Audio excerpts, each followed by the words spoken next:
আসসালামু আলাইকুম ওয়া রাহমাতুল্লাহি ওয়া বারাকাতুহু। ইন্নাল হামদালিল্লাহ ওয়াস সালাতু ওয়াস সালাম আলা নাবিয়িনা মুহাম্মদ ওয়া আলা আলিহি ওয়া সাহবিহি আজমাইন। প্রিয় দর্শক শ্রোতা, আল্লাহ রাব্বুল আলামিন মানুষকে সৃষ্টির সেরা জীব হিসেবে সৃষ্টি করেছেন। আল্লাহ রাব্বুল আলামিন ইরশাদ করেন, লাকাদ খালাকনাল ইনসানা ফি আহসানি তাকওয়িম। আমি মানুষকে উত্তম গঠন, উত্তম আকৃতি দিয়ে সৃষ্টি করেছি। আর মানুষকে অসংখ্য নিয়ামত আল্লাহ রাব্বুল আলামিন দান করেছেন। তার অন্যতম একটি হচ্ছে জিহ্বা বা বাকশক্তি, যা দ্বারা মানুষ নিজের মনের ভাব প্রকাশ করতে পারে, যা আল্লাহ রব্বুল আলমিন অন্যান্য প্রাণীদের দান করেননি। আল্লাহ রব্বুল আলমিন বলেন, আলম নাজা আল্লাহু আইনাইন ওয়া লিসানা ওয়া শাফাতাইন। আমি কি তাদেরকে দুটি চক্ষু, একটি জিহ্বা ও দুটি ওষ্ঠদ্বয় দান করিনি?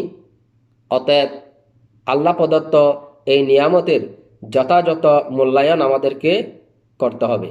আল্লাহ রাব্বুল আলামিন বলেন, মা ইয়ালফিযু মিন কওলিন ইল্লা লাদাইহি রাকীবুন আতীদ। মানুষ যা উচ্চারণ করে তা লিপিবদ্ধ করার জন্য আল্লাহর পক্ষ থেকে একজন প্রহরী নিযুক্ত রয়েছেন। আর আল্লাহ রসুল সাল্লাল্লাহু আলাইহি ওয়াসাল্লাম সুসংবাদ প্রদান করেছেন, যারা আল্লাহ প্রদত্ত এই নিয়ামতের যথাযথ মূল্যায়ন করবে, হেফাজত করবে। আল্লাহ রসুল সাল্লাল্লাহু আলাইহি ওয়াসাল্লাম বলেন, আল মুসলিমু মান সালিম আল মুসলিমুনা মিন লিসানিহি ওয়া ইয়াদিহি। প্রকৃত মুসলিম হচ্ছে সেই ব্যক্তি যার জিহ্বা এবং হাত থেকে অন্য মুসলিম ভাই নিরাপদ। আল্লাহ রসুল সাল্লাল্লাহু আলাইহি ওয়াসাল্লাম অন্যত্র ইরশাদ করেন, মাইয়াদমানলি মা বাইনা লাহিয়াইহি ওয়া রিজলাইহি আদমান লাহুল জান্নাহ। যে ব্যক্তি তার দু চোয়ালের মধ্যখানের বস্তু অর্থাৎ মুখ আর তার দু পায়ের মধ্যখানের বস্তু অর্থাৎ লজ্জাস্থানের হেফাজত করবে, লজ্জাস্থানের জামিনদার হবে, আমি তার জন্য জান্নাতের জামিনদার হয়ে যাব।